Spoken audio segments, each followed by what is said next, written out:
Uma boa tarde a todos os que se juntam a nós nesta última tarde do 11º Congresso Nacional da Administração Pública. E estamos de volta então com uma entrevista sobre competências de inovação no setor público. Temos connosco Aitken, analista político na Divisão de Governo, Aberto e Inovador da OCDE, e temos também a Sofia Figueiredo e o Luís Oriola, que irão assegurar a interpretação para a língua gestual portuguesa. Passo desde já a palavra ao jornalista Carlos Ferreira.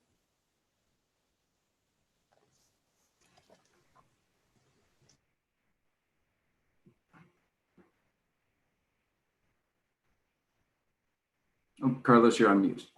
All right. Good morning, everyone. It's good afternoon in Portugal. Good morning in the US. I'm in the New York region, more specifically Newark, New Jersey, and I'm going to be with you for the next 30 minutes with my great friend Kent Aitken from OECD. We're going to be discussing innovation competencies in the public sector. Innovation has been a concept that it's always been the forefront of the public sector, especially since the 1980s, that obviously Portugal is pushing it, but obviously there's still some room for some hesitation, and we're going to be clarifying that. And I would like to start from that point onwards, Kent. So when we talk about innovation, other than us being you in Paris and me in the US, obviously a great sign of innovation, and we're still doing this interview. When it comes to the public sector, what do we truly understand by innovation? And why do you think it is so important? Thank you, Carlos, and thank you for having me. I think this is a good starting point because innovation is probably an overused term, and it's very broad. It can mean a lot of different things to different people. And at its core, it just means doing something new to the context. And typically we also add in a way that provides value at scale. So it actually means something to people. And I think for the purpose of competencies for public sector, the way that I tend to think about it is it's a structured learning process. So we were increasingly realizing over the last couple of decades just how complex the public sector environment is and just how complex public policy issues and social needs are, which means that there are really complex cause-effect chains. We can't predict outcomes in advance. We have to try things in the space and have feedback loops to know where we're getting and to adjust over time. And so it's where innovation is not just doing something new, it's doing something new with a set of structures and processes and practices that over the long term reliably guide you to good outcomes, that provide you a bit of a structure for making sure that you're on the right track, that you're understanding your problem properly, and that if you're doing the right thing, you know about it. And so in the public sector, we would tend to see a bit of a skill set around this where design or facilitation or foresight, experimentation, user research, ethnography, even citizen engagement or data storytelling, they all kind of add up to, I think, somewhat of a common core of innovation in the public sector. But from there, it gets muddier and murkier. Very good. When it comes to implementing all these changes with time, what are the main challenges, especially some resistance from a previous generation that has always worked a certain way, that it's comfortable working a certain way? What's the best way to eventually go about it? Is it with training and making everybody a part of it? What would you think on that? That's a really good question. And I think I have to start by going a little bit further on, you talk about training, but it's training for who on what? Because I did talk about a bit of a core skill set, but we can think about it in a few different ways. There's what do leaders and executives need to understand in terms of maybe not being able to run a process, but being able to understand how it fits in strategically. There are the people that are specialists and practitioners that lead the hard skills work. But then there's also people in procurement and finance and budgeting and strategy that need to have a general sense of where innovation fits into a broader picture and how to enable people working that way. And then there's the question of what do all public servants need to know?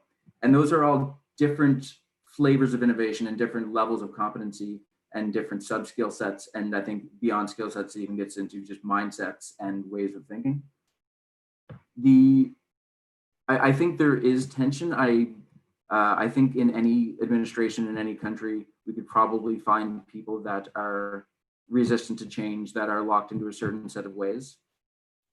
It's as much though that there are just different incentives for different people, and there are people that are really passionate about innovation, trying things new, and there are people that are more so driven by immediate demands of the day and the person on the other side of the table for whom they need to deliver a service.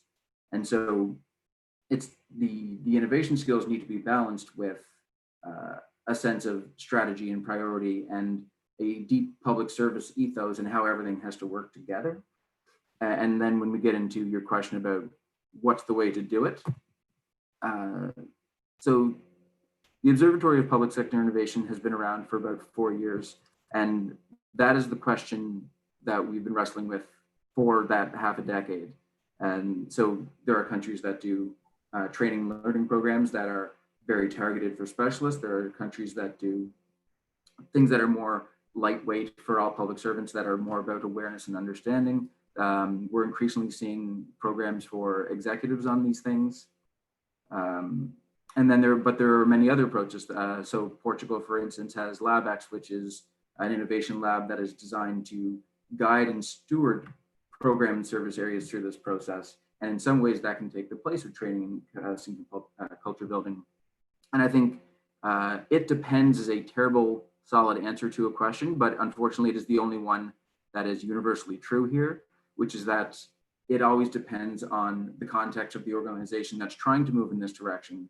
And so what works in one place won't work in another, and what is even considered innovation in one place might not be considered innovation somewhere else. It's always what is the next step for the organization, the context that you're currently sitting in. Of course. If we go to the OCDE website, it's also pretty evident that you guys also take this innovation quite seriously, and there's a few processes that you have. And under this section, a new landscape, you actually are very specific when you say technology is transforming how citizens interact with government. You see a new trend of citizens being more informed. The public's expectations have also increased. Governments need to be able to respond to the challenge, and public organizations need to come up with new ideas, try new approaches, and work new days in new ways.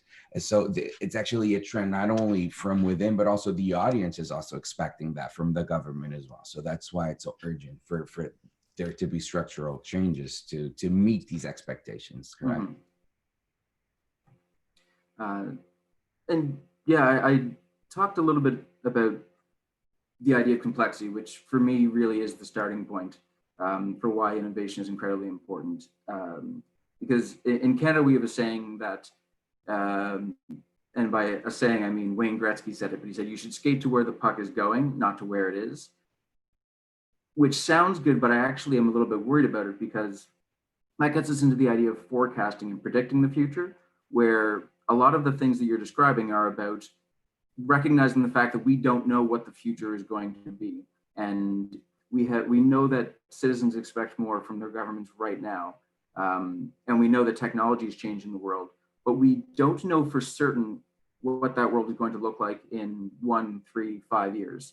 None of us knew what the world was going to look like in September of 2020, even 7 months ago. And so instead of skating to where the puck is going, I think the innovation mindset is more about being ready and having lightweight experiments in a number of different plausible directions that the world might go, to be ready for what people need in a range of possible futures. Very good. So you've worked and you've also provided some consultancy to the Prime Minister in Canada, where you're right now in Paris, very actively working for OECD. Would you like to share some case studies of success that could eventually illustrate, because a lot of these concepts for some people might be vague. Yes, innovation sounds good. Yes, technology is good. But in terms of being specific, in terms of like, it used to be a certain way, this took place, and we implemented a few strategies, and now this is the outcome. And eventually ways to maybe adapt to a Portuguese reality. Yeah, absolutely. So you referenced my history in Canada. So there I was part of an organization called the Government of Canada's Digital Academy. I previously had done some work on a broader project called Governance in the Digital Age. So a lot of the case studies that I hold most deeply are Canadian. I think the approach that I'm starting to put a lot of stock in is when I started to talk about how there are different roles in government that need different flavors of these skills. We can't look at it as an individual learning journey. It has to be an organizational learning journey. So what we did at the Digital Academy, which is following on some work that you're seeing in not-for-profit groups like Code for Canada, which is part of the global Code for Country X movement, is if you're going to go through training on innovation and design and foresight, then we're also going to make sure that your manager and your executives are coming through the same sort of training so they know how to work with you. They know what skills you're learning, and they can actually create the organizational structure around you that will let you get done what you need to get done. So this is something we've done for digital transformation, and we started to introduce people to the importance of user research and getting a really rich sense of what the citizen experience of service actually is like, and where it fails and how it can be improved. And so when you start to do that, sort of what we might call a full stack approach to learning and capacity building, I think that's a lot more effective.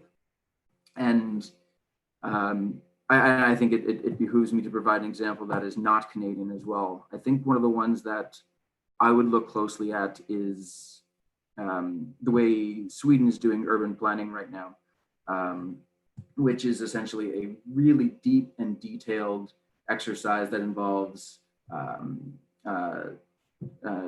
public transit groups and citizens groups that are worried about safety and security, and an intersectional approach of the fact that streets and urban spaces can often be less safe for women and minority populations, and they have different views on how that works. And so they can create this really rich design process where everyone gets not just a chance to put ideas in a suggestion box about what government should do, but to work with designers to create mock-ups and prototypes and 3D digital spaces, and actually over time completely reimagine what a city street might look like and how it could be more environmentally sustainable, more inclusive across the people that need to use streets. And the entire way they go through, they have these artifacts of, so this is what this group came up with, this is what it would look like in practice, and you can go and almost conceptually explore it and walk around it and see where it's going. And so we have, on one hand, the bringing both individual public servants, but also their management structure through training. And on the other hand, you have this incredibly multi-stakeholder inclusive process. And I think those are the sorts of things that are really making the world of innovation click for both the people that are trying to drive it, but also the people on the receiving and service and program side of it that ultimately who are impacted and who benefit from the changes the governments make. And you see that then, so the goal, it's more and more for this technology or technological advancement to result in something more inclusive for the audiences as well, that could eventually shape or play an active role on these new directions that the public administration and public service is actually going. Is that where you see that it's heading more or less, without trying to predict the future, at least having more or less an idea of where it might be heading to? No, I think we can call that that's not a trend that we have to predict. I think that's a very natural and almost inevitable result of a fairly massive force that we're seeing, which actually ties back to the fact that we're recognizing the world as being more complex, and the way that we reveal and manage complexity is by embracing it. And so the idea of increased citizen engagement and multi-stakeholder approaches and getting multiple voices into a process in a structured and sensible way is, I think that's inevitably the direction the public sector is going to go in and has to go in, because it's the only thing that can actually make sense of what the lived experience is for people that are on the receiving end of services, so that we don't try sort of one size fits all big experimental policy and then realize through implementation that it's really letting some people down or it failed to account for this. And so citizen engagement, including the use of digital technology, has been booming since the era of the internet, but we're almost getting to a point where we're starting to see the limits of the internet for really rich dialogue. And so in some cases, we're segueing back to more analog approaches. And let's say the OECD just put out a fantastic report called Catching the Deliberative Wave, which is all about really hands-on, face-to-face citizens' juries and citizens' assemblies, where you get a group of people from the citizenship in a room and you get them discussing and making trade-offs and value statements with each other about something that the government should do. And then if I can add another complicating layer to this is obviously what has happened this year.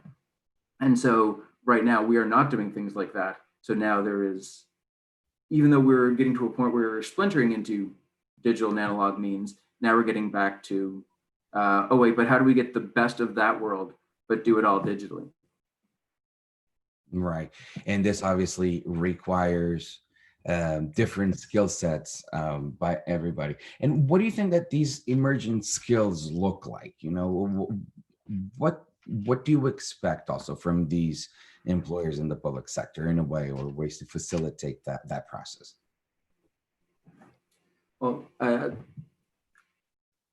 generally speaking, a lot of the skills that are driving this innovation or this navigating uncertainty, there aren't enough people with these skill sets to feed the private sector, let alone the public sector, which tends to also, as you said, like there is some resistance. There are some legacy structures, like let's say job classifications or pay scales, that make it more difficult, but not insurmountable, to bring these skills into the public sector. And there I would be talking with the specialist skills such as design, facilitation, foresight, experimentation, and on. And you do need specialists that know those worlds as well.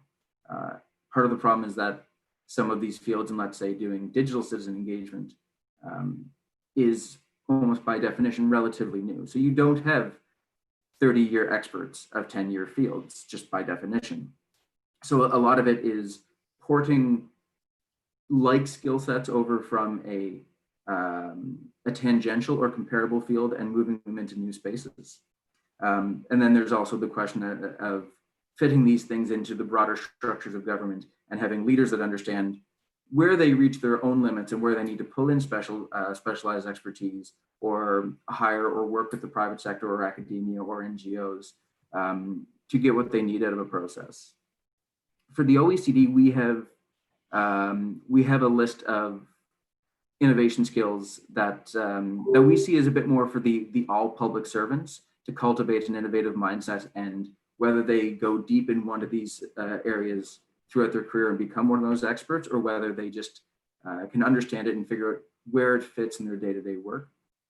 And this is getting, so some of the things throughout this interview have been Ken Aitken's opinion. This one is us working with the 37 member countries of the OECD to look at what's driving innovation in their countries, what are the emerging key skill sets that we need to focus on.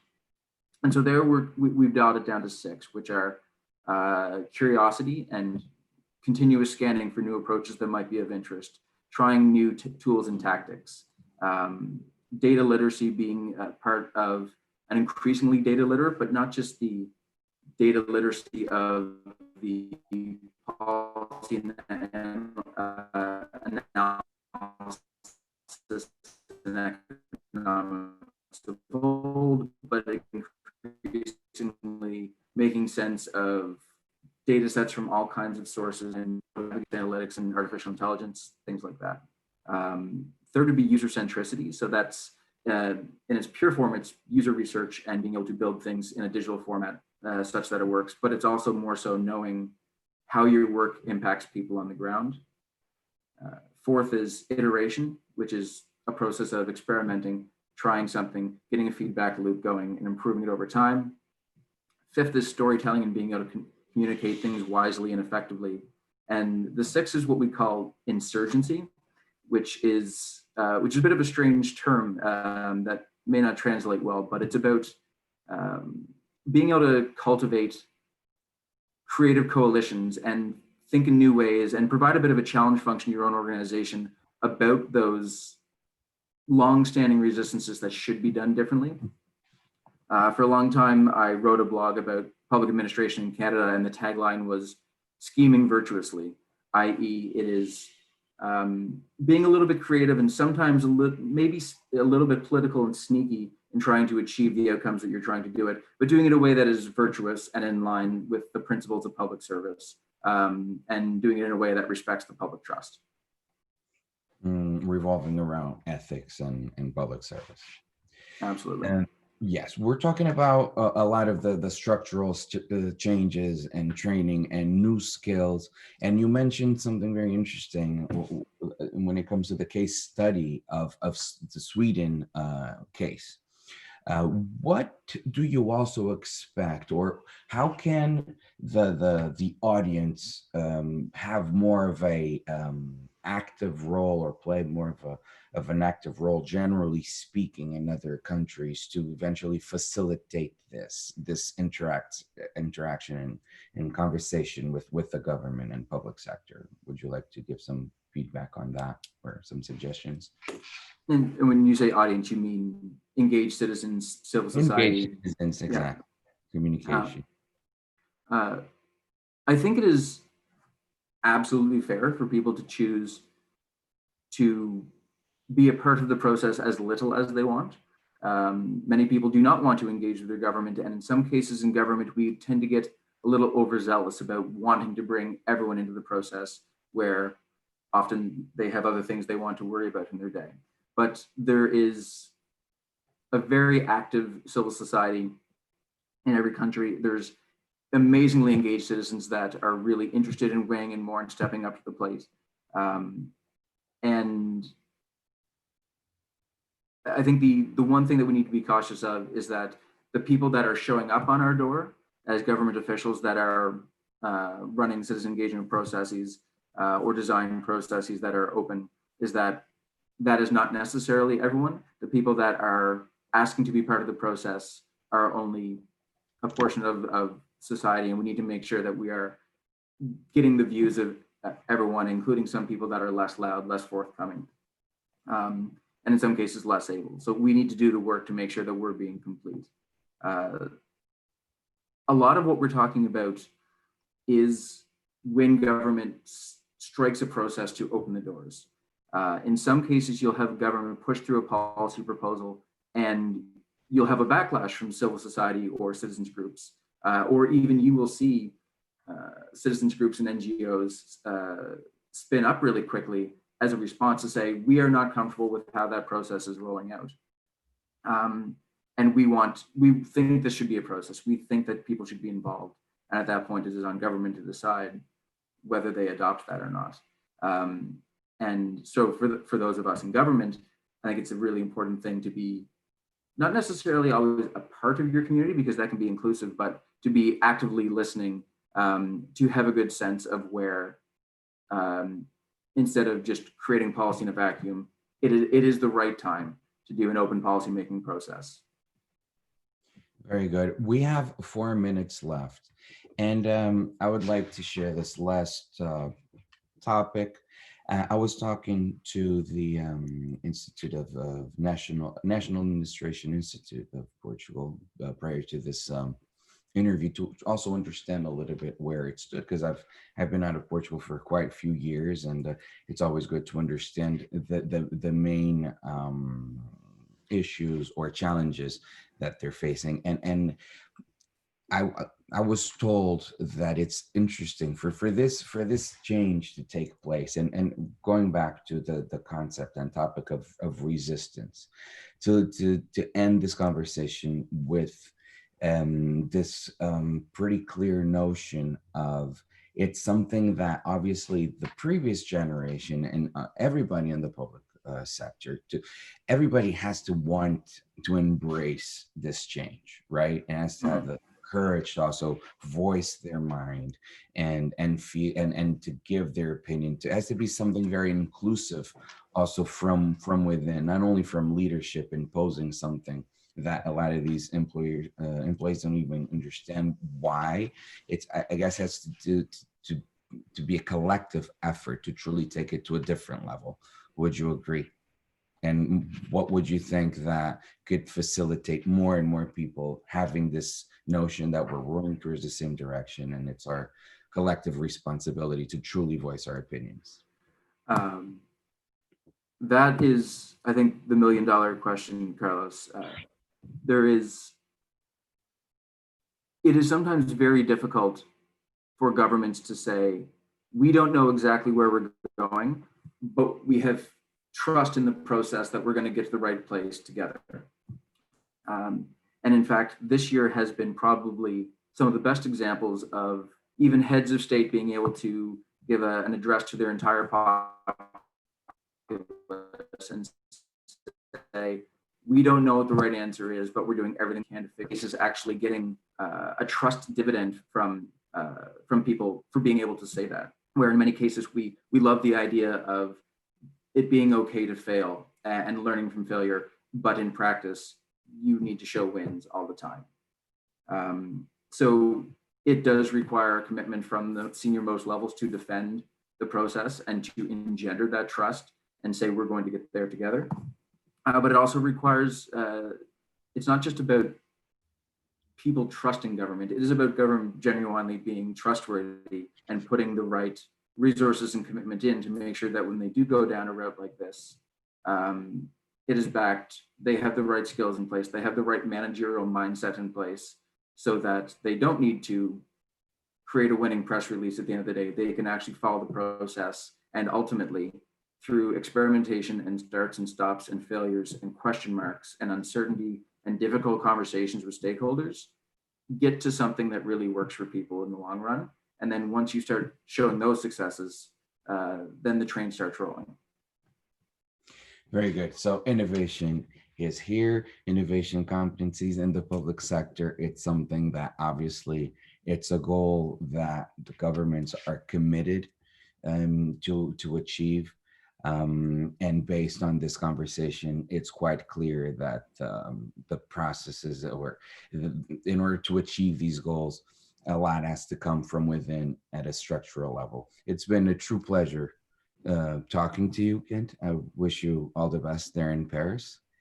And I would like to also congratulate National Administration Institute for such a lovely event with this 11th Congress of Public Administration. And it's been a pleasure being with you guys. Grande abraço para Portugal e foi prazer este bocadinho aqui convosco, gostei bastante. Espero que tivesse sido também bom para vocês esta partilha de conhecimento também do Kent, que acho que foi particularmente interessante ouvir. Thank you very much. Thank you. Okay, thank you so much to Kent Aitken for enlightening us about the importance of developing innovation skills in the public sector. Thank you so much. Agradecer também, now in Portuguese, agradecer à Sofia Figueiredo que assegurou a interpretação para a língua gestual portuguesa e agradecer ao nosso moderador que tão bem moderou esta temática sobre as competências de inovação no setor público, o Carlos Ferreira. Muito obrigada. E dizer que vamos reiniciar agora com a 7ª mesa redonda já sobre competências e trabalho colaborativo na administração pública, daqui a sensivelmente 10 minutos. Continuem-nos a seguir. Até já. Muito obrigada. Thank you so much, Ken. Thank you. Thank you. Thank you. Muito obrigada. Obrigado.